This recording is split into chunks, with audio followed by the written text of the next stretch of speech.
who here has had someone get mad, a teacher get mad that you used some source from Google or Wikipedia before? Or maybe not mad, but was not as happy with you or suggested doing otherwise? Because we're all nice teachers, right? They didn't get all aggro. That would be wrong. So how easy is it to change Wikipedia? Have you ever tried to? Super easy. So I've written some things on Wikipedia, and the things I write are just as meaningful or valuable in that context because of the anonymity as an 8-year-old writing it, right? Unless I add a source that says where I got that from, and even then, the valuable part is the source. Go to the source. So you can use Wikipedia as part of your research process if you want to put that in your notes as a tip. You just use the sources. If someone says something's true about a topic, go to the sources and see if they say it's true, if those sources are reliable. But the reason Wikipedia or AI generated or whatever it is, the reason that's a problem is because of how much effort it takes to actually produce a legit peer-reviewed scholarly source. So if we're talking about a scholarly source, who writes those? Yeah. What does it take to become a scholar? At least a master's, usually some sort of master's or PhD or some sort of doctorate degrees. It could be a judicial degree like JD, like law. There's a, that kind of thing. So that means at least 6 years of college or 11. If you're me, it took 13, I think. Let's see, 2006, 2000. No, that's not it. 2003 to 2006, 2009 to 2012, to 2014 to 2019. Yeah, that sounds about right. Should be 13. Which should give you hope. 13 years ago, no, not 13 years ago. 13 years before my PhD, I was sitting where you were sitting. So yeah, now I'm like, what is that? Is that I'm almost 20 past. Okay, so that's the baseline. Why does that matter? That's the baseline to know what questions to ask in your discipline. You've taken 6 years to get a fundamental mastery of the core understandings of that discipline, whatever it is, chemistry, psychology, whatever. You've dug in to make sure you know the conversations that have been had and their results and their impact on the world or the scholarly realm. And now you are noticing where the gaps are because you have that foundational knowledge. Where are the needs? Where do we need to push science in that area further? That's what it takes to get to that place. That's why most academic, scholarly, peer-reviewed sources in journals and stuff are written by these people with this level of education. That's a baseline. Now the actual process, I'm going to do try and do the fast version. But the actual process says, okay, I have this somewhere in there, and I spend 6 months designing a study. Then I spend 6 to 12 months performing the study and writing it up. Then I send it to an academic journal, usually one at a time because they don't want you submitting across multiple journals and then all of them are wanting to publish it or not. So you do one at a time. When I send it, the editor has to say of that journal, who's usually a specialist in the same general topic, rhetoric writing or whatever, collaborative writing, who knows? They have to say, okay, this covers basic things like, does this fit the journal? And if so, that editor who's already at the same level as me is going to pass it along to at least two other, sometimes 3 other scholars of equal caliber who are also specialists in the specific thing I'm talking about, usually. At least 2 of them. If there's a third one, they may be a little more generalist. But usually you're trying to get a review board for these articles that are 2 to 3 different scholars, at least some of them specialists.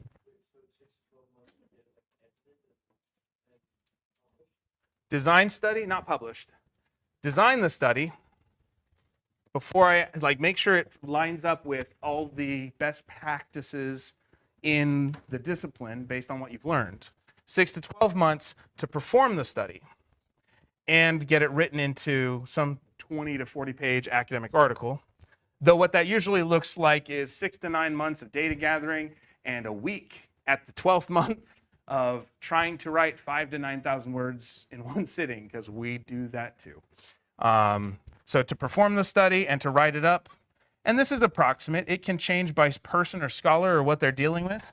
The more you do it, the easier it gets. So my timetable on the first steps has gotten shorter, and my desire to do some of the academic publishing has grown less. So that's why I'm doing a lot more with YouTube and stuff. It does just because my target audience is different than other peers. But we say 6 months to design, 6 to 12 months to perform and write up. Then we send it out to a journal, and the editor and the peer reviewers keep it for 3 to 6 months usually. They give me feedback, and they make a decision. So this is the peer review process, step 1. So first peer review, and here they can say reject.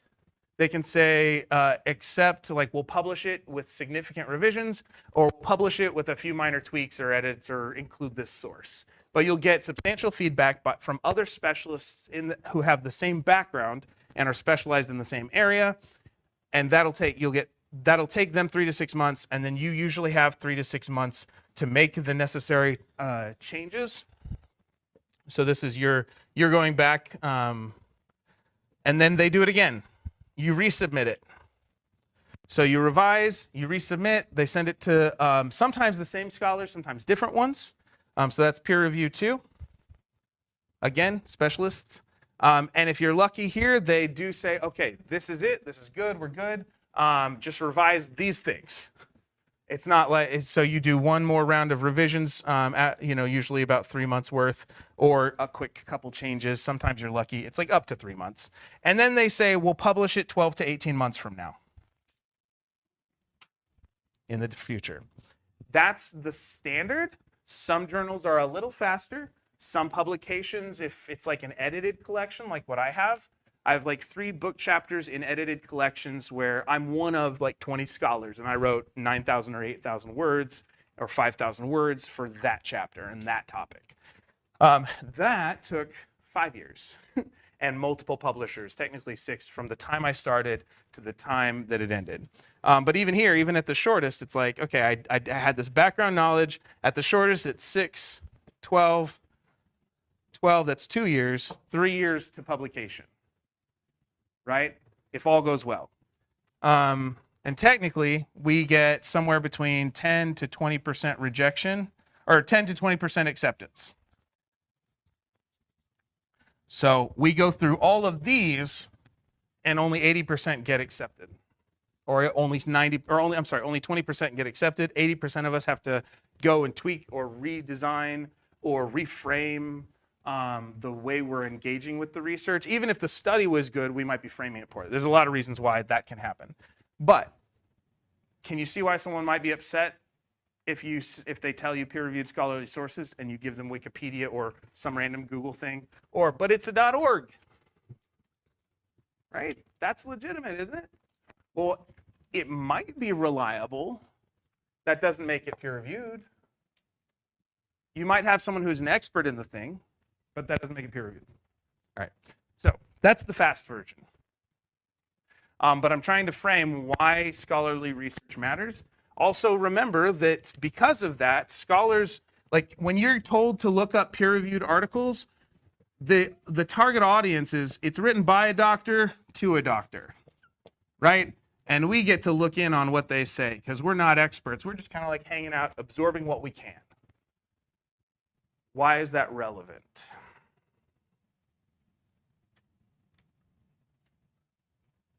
What does it mean if this is you and they're talking to each other near you?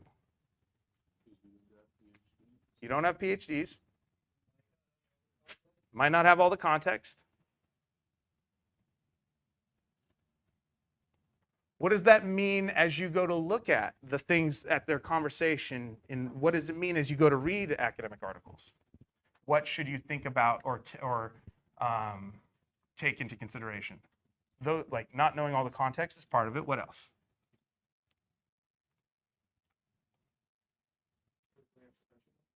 Say it again. It was by a professional. And what does that change about your behavior when you engage with it? Okay, so you feel like you can trust it more because someone who has done study, so there's a little bit of ethos or credibility to that. Okay, good. What other things does seeing this or thinking about this, what does that change about your behavior as a researcher in the role and place you are? Why does it matter if you're not their target audience? Ben?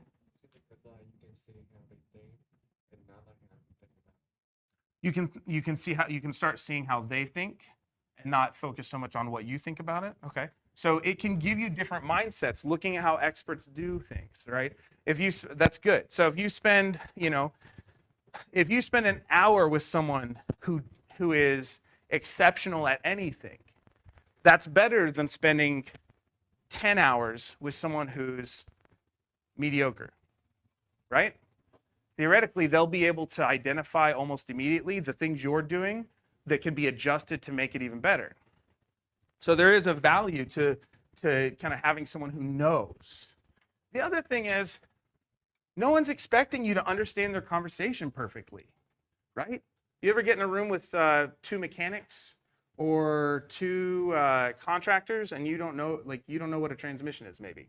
Have you ever? Maybe it's not that. Maybe it's like you connect with someone who there's like you listen to a conversation from two people who have watched a show you haven't, and they're listing all the characters and their relationships, and you're like, I don't know who any of these people are. It's like they're speaking Chinese. If you know Chinese, that's cool, right? Or it's like they're speaking insert language you don't know, right? C++, right? Does that make sense? So when you go to look at a research article, did you put that in your notes? I don't have to understand everything.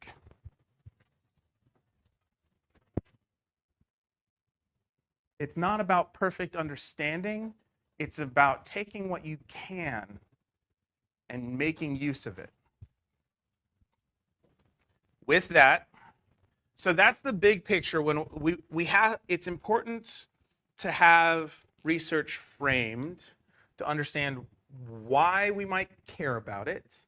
No matter what people say about academic research, the idea is that we're building a culture that has a process we can trust. Because it's not whether every individual research article is perfect. It's about having a process that over time will make sure that we correct ourselves, we build on the knowledge, and that the stuff that does get published hopefully is as reliable as possible. Does that make sense? And that it's anchoring to the stuff we know to be true to the best of our ability within our limited sphere of knowledge about the world. So that process is better than a crapshoot you get from Wikipedia or AI or just randomly searching on the Google, right?